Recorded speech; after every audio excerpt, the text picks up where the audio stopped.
Hi, my name is Hiroshi and this is Hiroshi Lawns. How does the average Japanese home keep its driveway, patio, and garden paths weed-free for years without spraying a single chemical? It is not a product, and it is definitely not that $70 sprayer sitting in your garage that you have used exactly twice. It is a way of thinking that has been quietly practiced in Japan for centuries, and it works just as well on a cracked driveway in Ohio as it does on a gravel path in Kyoto. And today I am showing you the whole thing, mistakes included, because yes, I have made some of these mistakes myself. The quiet idea behind it. In Japan, there is a daily practice called soji, which gets translated as cleaning, but really means tending. You see it in Japanese schools where the kids sweep their own classrooms after lunch. No janitor required, which honestly might be the most efficient school policy ever invented. You see it in temple courtyards, where monks rake the gravel every morning before sunrise, not because the gravel got messy overnight, but because tending the space is the point.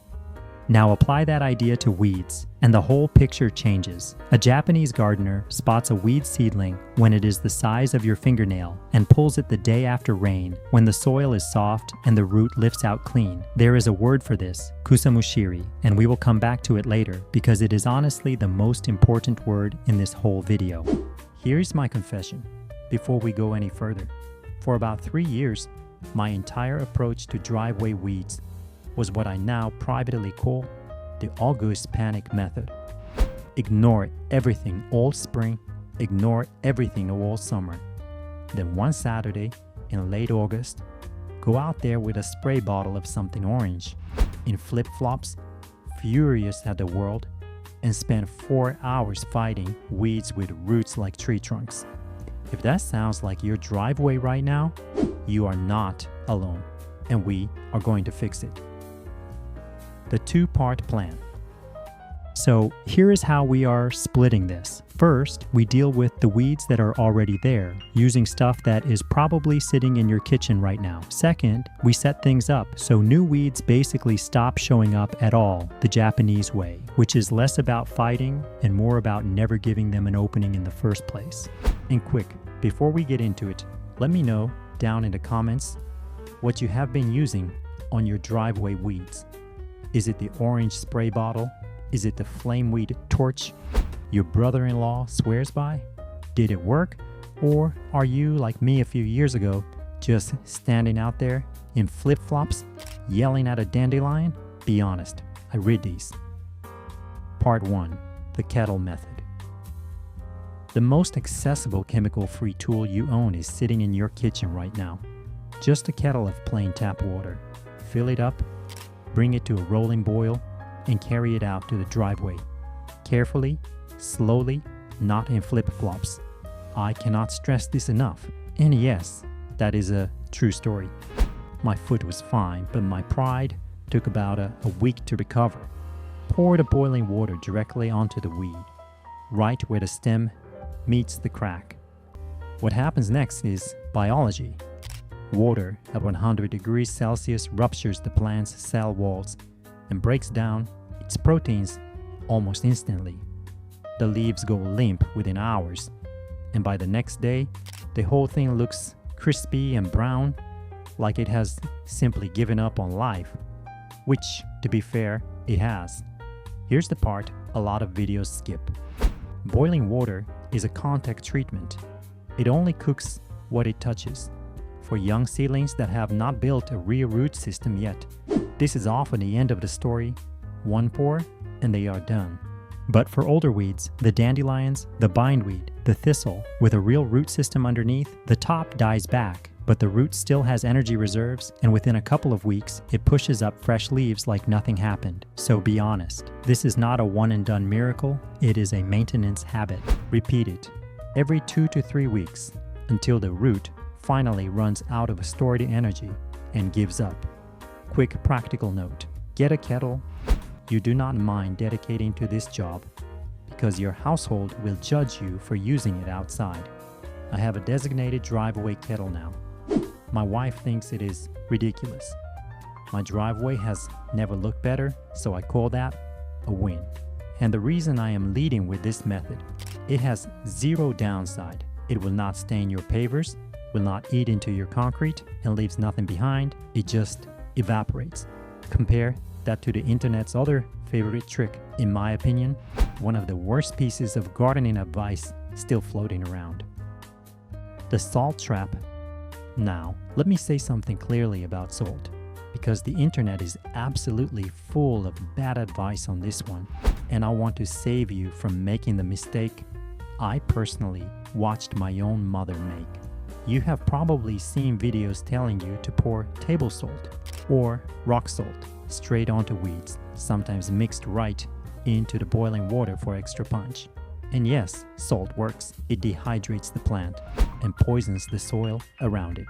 That second part is the entire problem. Salt does not politely stay where you put it. The next time it rains, it washes sideways. It seeps into the soil nearby. It accumulates. And it ruins that soil for anything you might ever want to grow there, not just weeds, anything. Trees nearby can struggle. Beneficial insects and soil microbes die off. If you ever change your mind and decide you want grass or flowers, or basically any living thing in that spot, you could be waiting years for the soil to recover. Here is the story. A few years back, my mother decided her gravel path needed, in her words, a little extra help, and dumped what I can only describe as an alarming quantity of rock salt along the edge of it. The weeds died, sure, so did the lavender bush 2 feet away. So did roughly a third of the boxwood hedge behind it.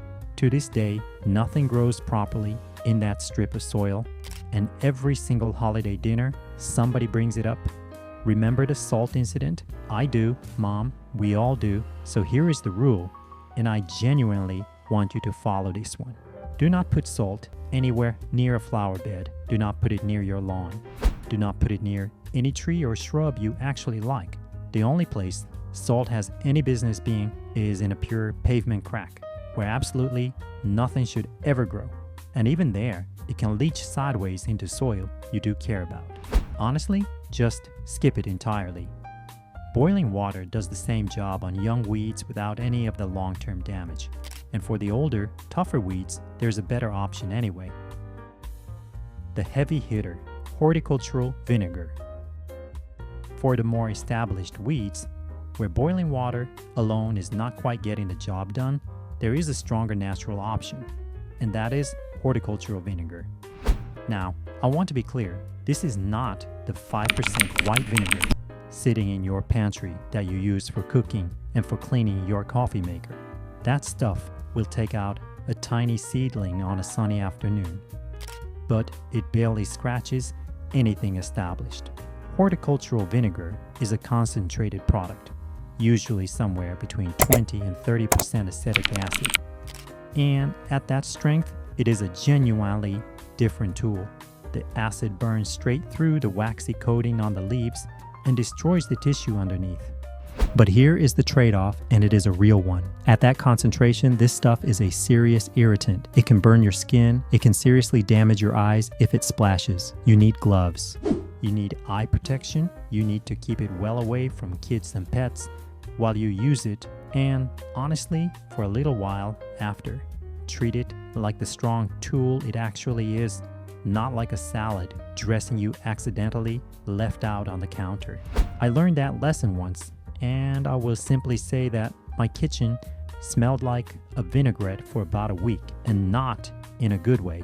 Use a small, precise sprayer on a still day so it does not drift onto plants you actually want.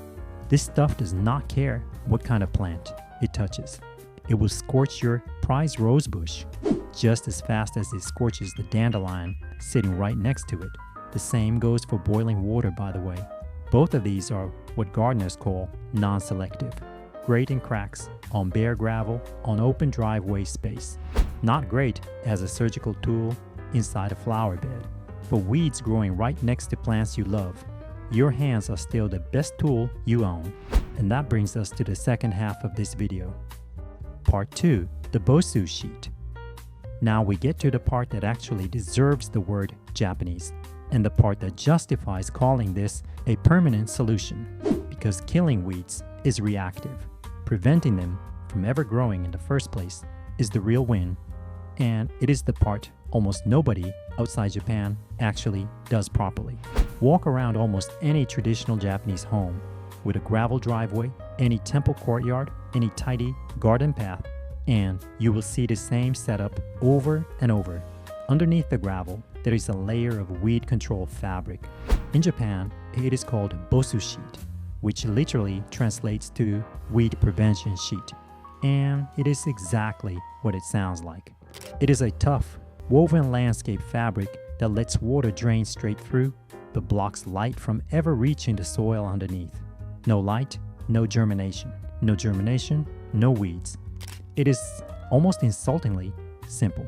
You can find the same material at pretty much any garden center, usually labeled landscape fabric or weed barrier fabric. The installation is genuinely straightforward, and I want to walk you through it because I have done this on 3 different driveways now, including my own and including, against her initial objections, my mother's gravel path, which has been weed-free ever since. I did mention that at the next holiday dinner. Felt like fair trade for the salt thing. Clear the area down to bare soil. Lay the fabric across the entire surface, overlapping the edges by a few inches so there are no gaps for light to sneak through. Pin it down firmly with landscape staples, more than you think you need, because wind and curious dogs are both real threats here. Then spread your gravel, your decorative stone, or your bark chips on top to a depth of about 2 to 3 inches. That gravel layer is doing 2 jobs at once. It holds the fabric down and protects it from sunlight, which would otherwise break it down over time, and it gives the whole surface a clean, finished look. Done properly, a setup like this can stop weeds for 10 years or more with almost no maintenance at all. The occasional stray seed that lands on top of the gravel and tries to root in the dust between stones can be pulled out in about 1 second with 2 fingers. On your way to the car. Mulch and ground. Cover now. For flower beds and borders where you actually want things growing, the approach is a little different. You skip the fabric entirely here because fabric makes it hard for your real plants to spread their roots and for earthworms to do their job in the soil underneath. Instead, you use mulch, a thick layer, 2 to 3 inches, of bark chip, wood chip, or composted material spread across the surface of the bed. Mulch works on the exact same principle as the fabric. It blocks light from reaching weed seeds sitting in the soil, and without light, those seeds simply cannot germinate. As a bonus, the mulch holds moisture in, so your tomatoes and your roses need less watering during the hot months, and it slowly breaks down and feeds the soil as it goes. You refresh it about once a year, and that is genuinely it. The other piece of this, and one of my favorites, is ground cover. Instead of leaving bare soil between plants, where weeds love to set up shop, you fill that space with low-growing plants that crowd weeds out through sheer density, creeping time along a path, sedum on a slope. Moss in the shady corners, which Japanese gardens are famous for, and for good reason, because a healthy patch of moss is basically a living weed barrier that looks beautiful and asks for nothing back. My moss patch under the maple tree out front gets more compliments than the rest of my landscaping combined, which, fine, I will take it. Kusumushiri, the 5-second pull. Where weeds do still show up, and a few always will, no matter how good your setup is, you handle them the Kusumushiri way. This is the word I promised we would come back to, and it is the heart of the whole video. Wait until the day after a good rain, when the soil is soft and loose. Bend down, grip the weed right at the base where it meets the soil, and pull slowly and steadily straight up. Done right, the entire root lifts out clean. No snapping, no leftover root fragment, quietly plotting its revenge underground. If you yank fast, or you try this on dry compacted soil, the top snaps off, and the root stays behind, to send up a brand new shoot within a week. So you have basically given the weed a haircut, and called it a victory. The whole job, done attentively every few days, takes about 5 minutes. Done once a year as a panicked weekend battle, it takes an entire Saturday, and you still lose because by then the roots are enormous and the weeds have already gone to seed, which means next year's crop is already planted for you, free of charge, courtesy of the weeds themselves. Thanks, weeds. This is the actual difference between the Japanese approach and the way most of us were taught to deal with a yard. A weed pulled when it is the size of your fingernail is a 1-second job. The same weed left for a month is a 10-minute fight. Left for a season, it becomes a problem you throw money at. When nothing works, bindweed and knotweed.